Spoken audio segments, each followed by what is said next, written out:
Halo, bismillahirrahmanirrahim. Assalamualaikum. Assalamualaikum. Nah, ini Umi mau kasih bukti lagi satu lagi bahwa tanah terjanji itu, tanah Yerusalem itu adalah milik orang Bani Israel atau Yahudi, bangsa pilihannya ya. Dan janganlah kamu melanggar peraturan hari Sabtu katanya.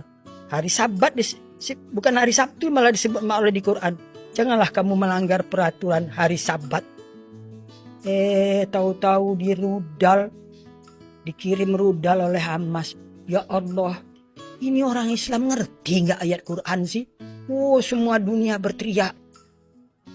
Jokowi mengutuk. Retno Marsudi nih ikut pula. Tapi kita harus maklum, karena mereka tuh mempunyai majelis ulama.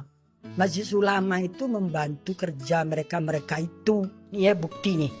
Kalau tanah terjanji itu tanah Yerusalem itu sesuai dengan Quran ayat 104 itu dan didukung oleh 75 ayat lainnya itu milik bangsa pilihan.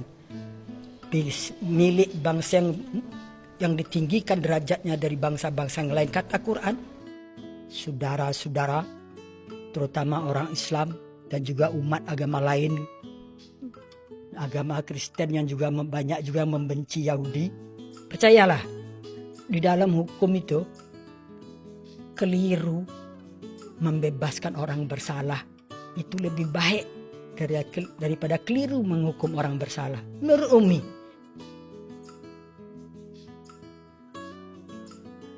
keliru itu tanahnya orang Islam, tahu-tahu diserahkan kepada orang Yahudi. Jauh lebih baik daripada keliru. Bukan tanah kita, bukan tanah orang Islam kok, orang Palestina kok, tanah Hamas kok, bukan.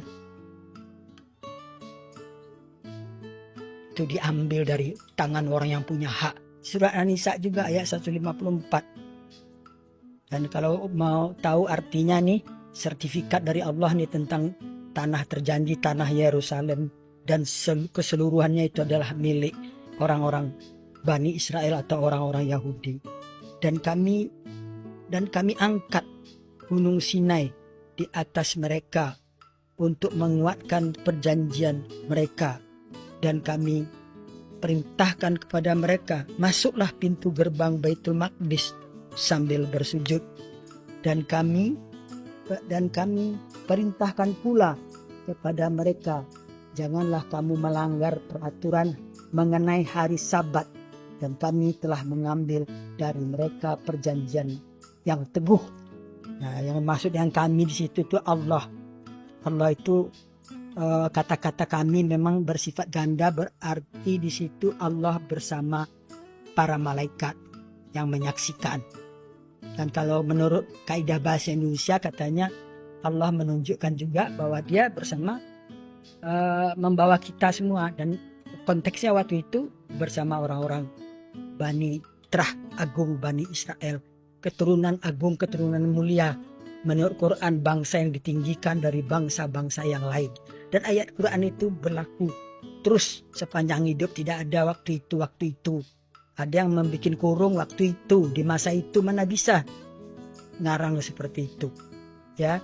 Nah ini kemarin Umi udah bilang sertifikatnya ayat 104 surat Bani Israel atau surat Al-Isra. Al-Isra itu nggak jauh-jauh amat bedanya dengan Bani Israel itu kok ya. Itu untuk cara untuk melupakan orang-orang Israel aja, maka dibilang surat Al-Isra.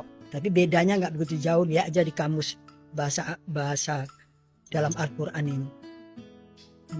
Nah itu sertifikat. Tambah ini nih, hari Sabat jadi dihormatin, nggak boleh, apalagi menyerang, membunuh ya, merangsek masuk rumah penduduk, dan kita jangan merampas tanah orang. Dan itu Yerusalem memang milik orang Israel, milik orang Yahudi ya. Quran yang menentukan, sertifikat dari Allah ya. Kalau istilah itu sertifikat Allah mau dibantah.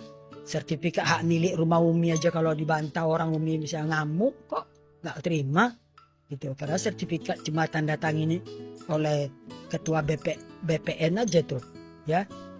Karena itu mudah-mudahan himbauan Umi kepada seluruh orang-orang Islam, apalagi yang emosional, yang main ngomong tanpa dasar hukum.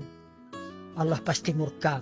Nanti Umi cerita lagi di mana Allah murka, diusir orang-orang yang ngomong, bicara tidak pakai dasar hukum, tidak pakai ilmu, tidak pakai pikiran. Nah, itu ada di ayat Qur'annya, nanti kita sambung lagi. Selamat siang, bahagia selalu, damai dunia, damai kita semua. Barakallah. Assalamualaikum warahmatullahi wabarakatuh. Salam.